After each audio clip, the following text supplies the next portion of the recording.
বিএনপির নেতৃত্বকে বলবো, ভারতের সঙ্গে সম্পর্কের ব্যাপারে আপনাদের উচ্চারণ হওয়া উচিত। We want correct relationship between two countries as between two sovereign nations and sovereign states. এর বাইরে অতিরিক্ত কিছু বলার সুযোগ নাই। দেশের মানুষের নাড়িকে বুঝতে হবে, মানুষের আকাঙ্ক্ষাকে বুঝতে হবে, মানুষের চেতনাকে বুঝতে হবে। Tarique Rahman, the hope of Bangladesh, যারা প্রকাশ করেছেন, এটা তৈরি করার জন্য যারা বহু পরিশ্রম করেছেন, তাদেরকে আমি আন্তরিক মোবারকবাদ জানাই। বাংলাদেশের রাজনৈতিক কালচারে লেখালেখির অনুপস্থিতিটাই স্বাভাবিক। আর যখন কিছু লেখালেখির আকারে, এমনকি মুদ্রিত আকারে আমাদের সামনে আসে, সেটা নিঃসন্দেহে ব্যতিক্রম, এবং এই ব্যতিক্রমই আমাদেরকে আশা জাগায়। সেই দিক থেকে এই যে গ্রন্থ, এই গ্রন্থ একটা ব্যতিক্রমী উদ্যোগ, এবং এই উদ্যোগ আমাদের কন্টেম্পোরারি হিস্ট্রিকে, সমসাময়িক কালের ইতিহাসকে ধরে রাখার একটা মহৎ প্রচেষ্টা।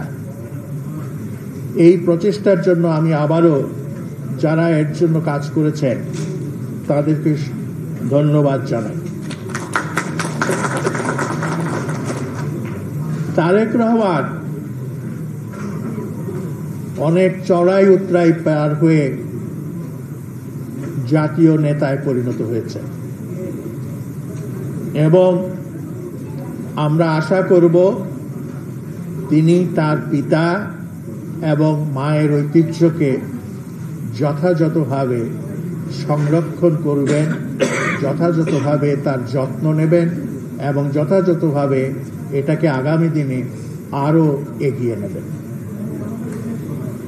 তার নেতৃত্ব নিয়ে শুরুতে অনেকেরই সংশয় ছিল, হয়তো আমারও ছিল, কিন্তু সময় যত অতিবাহিত হয়েছে তারেক রহমান ততই প্রাজ্ঞ হয়ে উঠেছেন, বিজ্ঞ হয়ে উঠেছেন, এবং এখন জনারণ্যে শুনি অনেকেই বলেন যে তারেক রহমান আগের চেয়ে অনেক বেশি ম্যাচিওর, পরিপক্ক। বিশেষ করে গত বছরের জুলাই আগস্ট অভ্যুত্থানের পর তিনি যেভাবে অত্যন্ত পরিমিতিবোধ নিয়ে তার বক্তব্য এবং বিবৃতি পেশ করেছেন, সেটা বাংলাদেশের গণতন্ত্রকে, বাংলাদেশের স্বাধীনতা সার্বভৌমত্বকে সুসংহত করার জন্য বিরাট অবদান রেখেছে, এ ব্যাপারে কোনো সন্দেহ নেই। তারেক রহমান তিনি নির্বাসনে রয়েছেন। জেল জুলুম এবং শারীরিক নির্যাতনের শিকার হবার পর তাকে নির্বাসনে থাকার পথ বেছে নিতে হয়েছে। এটা কোনো অস্বাভাবিক ব্যাপার নয়। চীনের নেতা সান ইয়াতসেন, যিনি চীনে গণতান্ত্রিক বিপ্লব করেছিলেন 1911 সালে, সেই সান ইয়াতসেনকেও চীনে গণতন্ত্র প্রতিষ্ঠার জন্য নির্বাসনের জীবন যাপন করতে হয়েছে। নির্বাসনে গেছেন সুভাষ বসু ভারতের স্বাধীনতার জন্য, নির্বাসনে গেছেন ইরানের আয়াতুল্লাহ খোমেনি। কাজেই নির্বাসনে থেকে দেশকে উদ্ধার করা, দেশকে বাঁচিয়ে রাখা এটা কোনো ব্যতিক্রম কিছু নয়।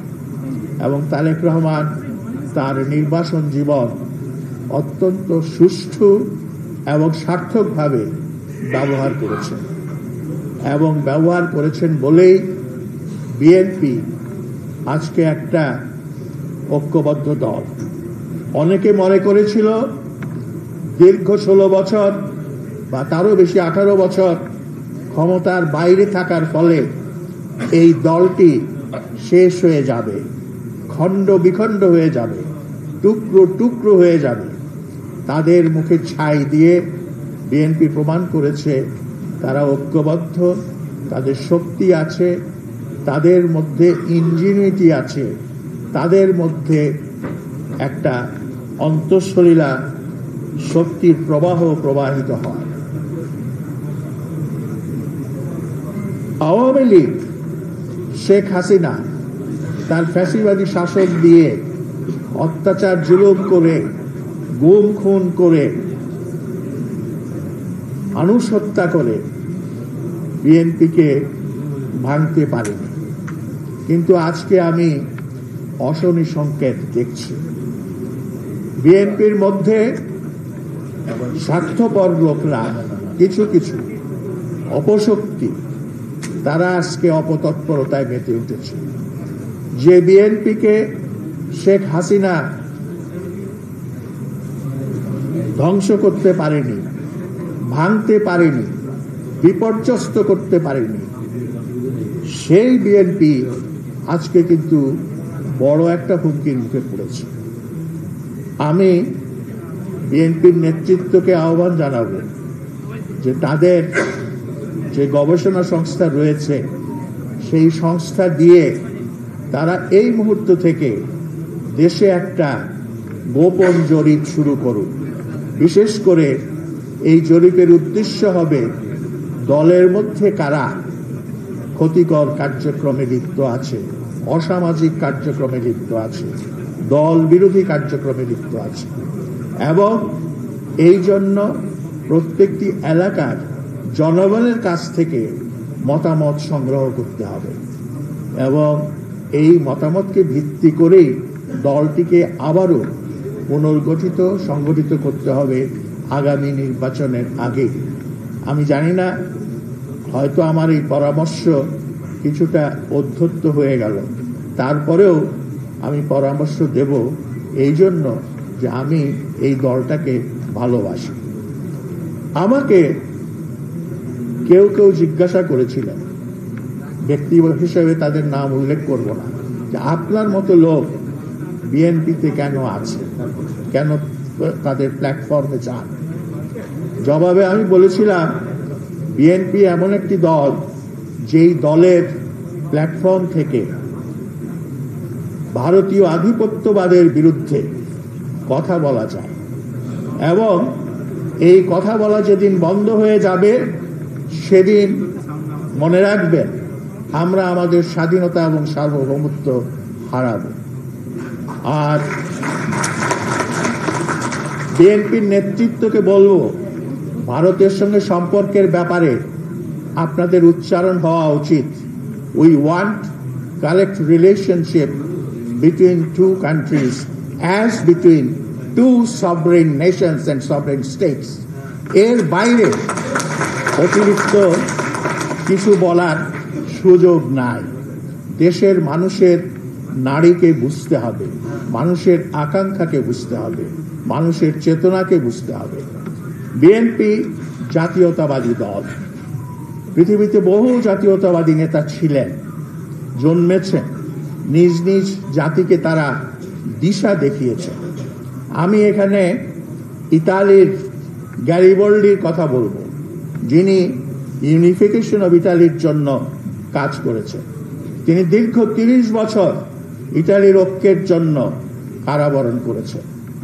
এবং আমার পিতা বলতেন, তিনি ইতিহাসের ছাত্র ছিলেন, তিনি বলতেন গ্যারিবল্ডির দেশপ্রেম ছিল অতুলনীয়, এবং কারাগারের 30 বছরে কারাগারের সেই মেঝের মধ্যে পায়চারি করতে করতে সেই মেঝের পাথর ক্ষয় গিয়েছিল।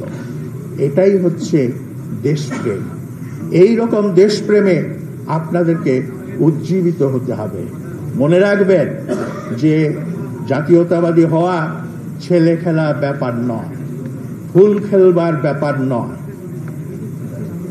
কাজেই সেই ত্যাগ স্বীকার করার জন্য, দেশের জন্য সর্বোত্তম ত্যাগ স্বীকার করার জন্য আপনারা প্রস্তুত হবেন এবং আগামী দিনে এগিয়ে যাবেন, এইটুকুই আশা করি। আজকে আবারও এই গ্রন্থ যারা প্রকাশ করেছেন তাদেরকে ধন্যবাদ দেব। এই জন্য তারেক রহমানের বক্তৃতা বিবৃতিগুলো এতে সংকলিত হয়েছে এবং আগামী দিনে যারা বাংলাদেশের উপর গবেষণা করবে, বাংলাদেশের ইতিহাস লিখবে, তাদের জন্য এই গ্রন্থটি একটা অমূল্য আকর গ্রন্থ হিসেবে বিবেচিত হবে। এবং আমি বিশ্বাস করি আপনারা যদি এই প্রয়াস অব্যাহত রাখেন তাহলে আগামী দিনে আরো সুন্দর, আরো সাবলীল, আরো সুষ্ঠু, আরো সুন্দর এবং আরো নির্ভরযোগ্য গ্রন্থ আপনারা প্রকাশ করতে পারবেন। আজকে সকলের মঙ্গল কামনা করে, সকলের প্রতি আমার ভালোবাসা জ্ঞাপন করে, এখানে যারা এই অনুষ্ঠান আয়োজনের জন্য কাজ করেছেন তাদের প্রতি আমার কৃতজ্ঞতা প্রকাশ করে আমি আমার বক্তব্য শেষ করতে চাই। আপনাদের সকলকে ধৈর্য ধরে একেবারে পিন পতন নীরবতায় আমার বক্তব্য শোনার জন্য অশেষ অশেষ অশেষ ধন্যবাদ।